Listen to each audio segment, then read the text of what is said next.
네, 이번 순서는 대표 해외 주식들의 일관 성과를 나타낸 순위를 살펴보는 시간이죠. 또 한번 대체 무슨 일이 있었는지 하나하나 살펴볼 거고요. 저는 오랜만에 순위를 가상현실 스튜디오에서 달리는 남자 순달람 한종목입니다. 네, 파월 발언 이후에 긴축에 대한 공포감이 많이 누그러진 상황에서 실적 발표 시즌이 다가옴에 따라서 좀 종목별로 차별화가 진행이 된 하루가 아니었나 싶습니다. 그러니까 저희는요, 시장이 어떻든 저떻든 실적이 뒷받침되는 구조적인 혁신 기술주들에 집중을 하시면 됩니다. 네, 자 그렇다면 오늘 많이 오른 주식들은 아무래도 실적 기대감을 안고 있는 주식일 텐데요. 상승률 상위 5개 차트 그러면 크게 한번 보시겠습니다. 네. 종목들이 좀 저렇게 있는데요. 네, 섹터를 보면 좀 다양하게 있습니다. 유가가 또 한 번 크게 뛰어오르면서 벌써 전고점 근접하면서 상황이기 때문에 에너지 주식들이 또 강세를 보였고요. 그리고 테슬라도 또 어저께 4% 껑충껑충 뛰었습니다. 그리고 그저께 순달람에서 방송을 한 적이 있는 테이크투가 오늘은 또 급등을 했는데요. 무슨 일인지 바로 보시겠습니다. 우선 테이크투의 주가 차트 한번 보시겠습니다. 저렇게 갭으로 그저께 하락을 했었죠. 이때 분명한 이유가 있었습니다. 모바일 게임 회사 진가를 무려 60%라는 웃돈을 더 얹어주고 15조 원의 인수를 하겠다고 발표를 했었기 때문인데요. 그 뒤로 이틀 연속 급반등을 아주 시게 하고 있습니다. 제가 시너지 효과에 대해서 말씀을 드렸었는데 과연 그것 때문에 반등이 나오는 걸까요? 네, 이와 관련해서 저와 비슷한 생각을 가진 사람이 있더라고요. BMO 캐피탈에서는 테이크투에 대한 목표가를 180달러로 유지를 하면서 진가 인수를 통해서 수익 변동성을 완화하고 강력한 시너지가 있을 것이다 라고 언급을 했네요. 그리고 테이크투는 GTA라는 아주 정말 대단한 비디오 게임을 갖고는 있지만 이걸 모바일로 풀어내는 데에는 좀 역량이 부족해 보인다, 한계가 있다라고 보였었거든요. 만약에 핸드폰으로 GTA를 하게 된다면 아마 무지하게 인기가 많을 것이다 라고 사람들이 다 생각을 하고 있는데요. 네, 진가가 아무래도 모바일 게임 전문 회사다 보니까 이참에 제대로 극복할 수 있지 않을까라는 기대감이 있는 것 같습니다. 그게 바로 시너지입니다. 네, 계속 GTA를 말씀드리고 있는데 이 게임을 잘 모르실 수도 있는 분들을 위해서 설명을 드리면 GTA는 각종 기네스 기록을 보유한 정말 상징적인 게임입니다. 2013년에 출시가 된 GTA5를 아직도 사람들이 거실에서 플레이스테이션으로 플레이한 사람들이 굉장히 많습니다. 차기작은 그러니까 GTA6는 아직 2년 정도 더 기다려야 되기 때문에 그런 매출 그 사이 동안 매출 공백이 있을 거 아니에요. 그런 매출 변동성을 이번 인수 덕택으로 좀 모바일 게임들로 채워나가지 않을까 그렇게 생각을 해보고요. 네, 그럼 다음은 바로 테슬라에 대한 이야기 해보겠습니다. 어제 테슬라가 4%나 넘게 올랐는데요. 딱히 오늘 당장 이슈가 뜬 것은 아니었었습니다. 하지만 테슬라에 대한 기대감을 갖게 만드는 이슈가 두 가지가 있죠. 네, 바로 기가팩토리 텍사스 공장이 오픈이 이제 일주일 정도면 될 것 같다는 것이고요. 그리고 26일에 바로 실적 발표가 있습니다.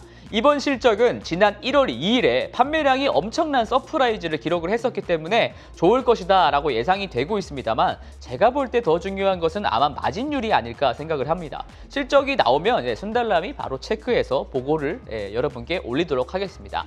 그렇다면 저번 4분기에 어떻게 차량을 그렇게 많이 팔 수가 있었냐? 네, 바로 중국 시장에서의 역할이 컸던 것 같아요. 작년 중국에서의 전기차 판매량을 순위를 한번 나타낸 건데요. 네, 크게 한번 보시면 상하이 자동차 그 다음이 테슬라였었습니다. 다만 상하이 자동차 같은 경우는 하이브리드 차량도 포함이 되어 있고요. 그 다음에 500만 원 정도 하는 초저가형 모델도 포함이 되어 있기 때문에 테슬라와 직접적인 비교를 하기가 힘들죠. 제가 여기서 말씀드리고 싶은 거는 중국 전기차 업체들의 연간 성장률입니다. 제일 오른쪽에 있죠. 하나같이 100% 이상씩, 그러니까 2배 이상 성장을 하고 있는데 여기서 눈에 띄는 업체들이 바로 테슬라와 비아디 그리고 샤오펑입니다. 중국 전기차 판매량이 작년에는 300만 대였고요. 토탈로. 그다음에 올해에는 500만 대가 목표라고 하던데 테슬라 말고도 이런 중국 기업들에 대해서도 알아두시면 좋을 것 같습니다. 중국 시장에서 테슬라만 다 해먹진 않을 테니까 말이죠.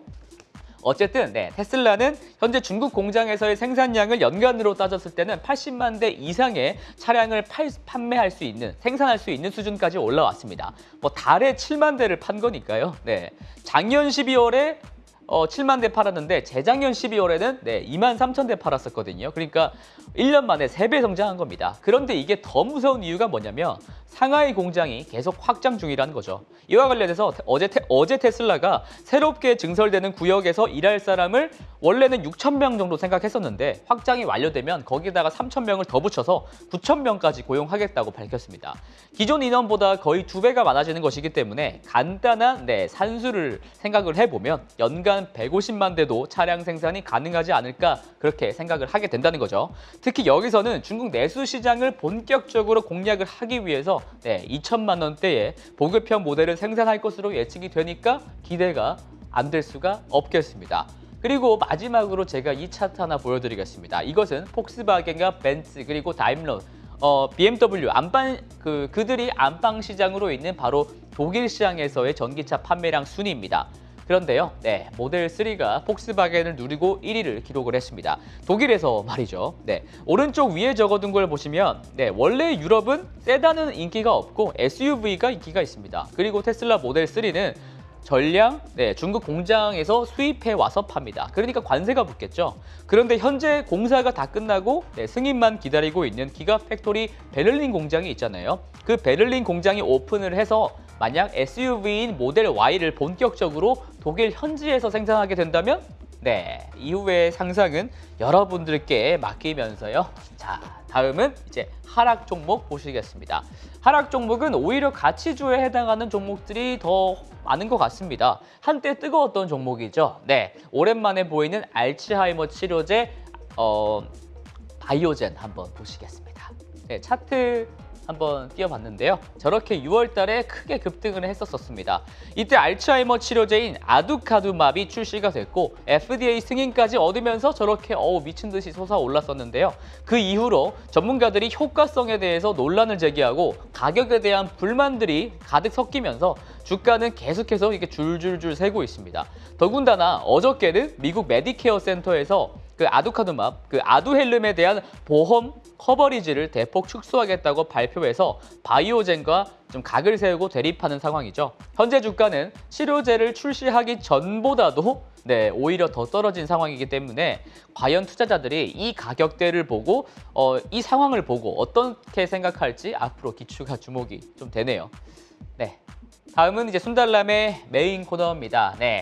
본격적으로 말씀을 드릴 건데요. 오늘은 이번 주 마지막 순달람이고요. 더 열정 있게 2030 세대가 선택한 5종목에 대한 리스트를 바로 보여드리겠습니다. 과연 2030 젊은이들의 선택은? 어제는 축하를 다 드려야 될 것 같습니다. 5종목 다 빨간불을 켰고요. 테슬라와 애플 이런 애플에 대한 사랑은 정말 계속해서 지속이 되는 것 같네요. 그리고 친환경과 전기차 ETF도 역시 매수를 많이들 하셨고요. 한 종목만 좀 리스트에 생소한 게 눈에 띄죠? 바로 반도체 파운드리 최강 존엄 TSMC입니다. 우선 TSMC 차트가 있는데요. 이건 주봉 차트입니다.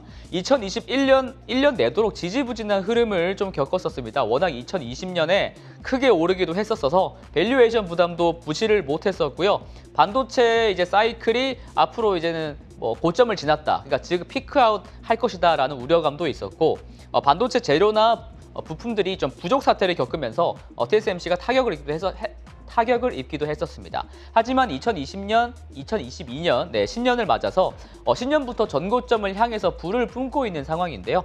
이번에는 정말 다른 움직임일지 지금 지켜보게 되는 시점이다라고 할 수가 있겠습니다. 역시 TSMC와 같은 종목들이 추세 상승을 하기 위해서는 매출 성장 속도가 올해 더 빨라질 수 있을지가 관건입니다. 우선 그런데 최근 흐름은 괜찮아 보여요. TSMC가 며칠 전에 지난 4분기 분기 실적을 내었는데 이게 깜짝 놀랄 만한 것이었습니다. 특히 12월 매출이 압권이었는데요. 2021년 12월 매출이 그러니까 재작년 12월 매출보다 무려 32%나 성장을 한 거죠. 장치 산업인데 매출 성장이 30%가 넘는다는 것은 정말이지 대단한 겁니다. TSMC는 오늘 장 시작 전에 실적과 관련된 실적 컨퍼런스 콜을 진행을 한다고 하는데요. 이때 올해 전체에 대한 전망과 이제 사업 지출 계획에 대해서 발표를 하지 않을까 전망이 되고 있습니다. 그러니까 오늘 증시에서도 좀 주가 변동성이 나름 좀 크지 않을까 이렇게 예측을 해보게 됐고요. 그렇다면 생각해 보건대 TSMC가 올해 어떻게 해야 될까요? 네. JP보건이 이제 예측한 바에 따르면 제품별 매출 비중이 있는데 이때 고성능 컴퓨팅이 대세가 되면서 앞으로 몇 년간은 TSMC의 주요 먹거리가 될 것이다라고 언급을 했습니다.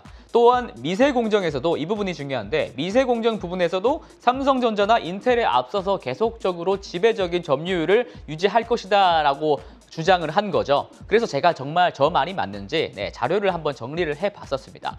TSMC가 계속 점유율이 높게 유지가 된다는 것을 증명을 하려면 반도체를 설계하는 팹리스 고객사들의 동향을 보시면 됩니다. 그런데 저걸 보시면 아시겠지만 삼성에게는 좀 암울하고 TSMC에게는 좀 긍정적인 상황으로 흘러가는 것 같아요.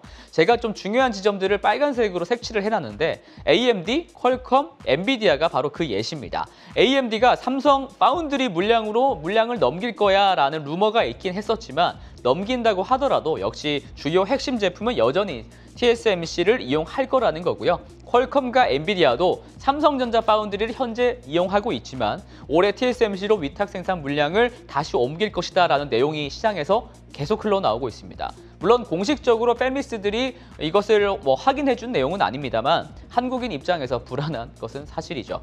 결국 삼성전자가 이 판을 제대로 흔들기 위해서는 3나노부터 쓰이는 GAA 공정에 대한 확실한 성능 향상을 시장에 입증을 해야 될 겁니다. 근데 그 시점이 올해 말이나 내년 초쯤은 돼야 되니까요. 어쨌든 TSMC에게는 상황이 좋게 재편이 되다 보니까 올해 TSMC는 역대급 매출을 올릴 것이다라는 예측들이 점쳐지고 있습니다. 반도체 장비 회사 관계자들에 따르면 올해 30%라는 매출 성장을 TSMC가 기록할 거다라고 하는데 이 30%라는 숫자가 TSMC가 최근에는 한 번도 달성해보지 못한 숫자라는 거죠. 연간으로 말이죠.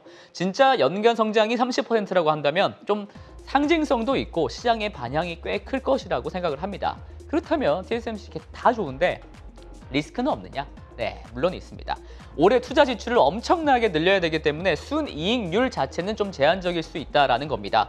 2022년과 2023년에 TSMC가 엄청나게 캐펙스, 그러니까 자본 지출을 늘려야 하는데요. 여기다가 추가적으로 더 늘려야 될 수도 있다고 디지타임스가 보도를 한 겁니다.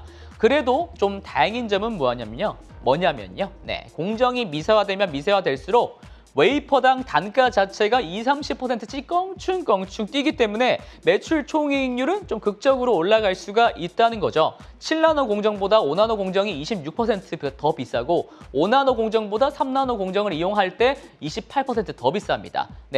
단가가 높다는 건 TSMC가 매출을 더 많이 올린다라는 뜻이 되겠죠.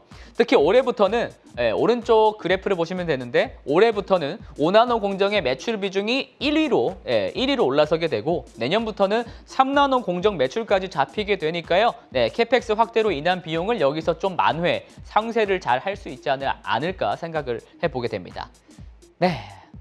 빠르게 달려왔는데 마지막으로 큰 그림을 하나 그려드리겠습니다. 빅테크들이 자체적으로 본인들이 쓸 칩을 직접 만들고 있다, 설계를 하고 있다라는 소식을 여러분들도 보도를 통해서 많이 들어보셨을 것 같아요. 애플, 메타, 구글, 아마존, 마이크로소프트 그리고 테슬라까지 거의 모든 빅테크들이 본인들이 쓸 칩을 자체적으로 설계를 해 가고 있습니다. 근데 설계만 해서는 안 되죠. 결국 만들어줄 누군가가 필요한데 그게 바로 파운드리라는 겁니다.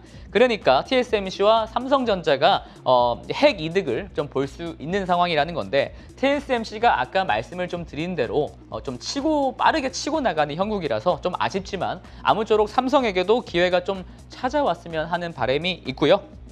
영혼의 라이벌로서 올해도 재밌는 싸움이 되기를 바랍니다.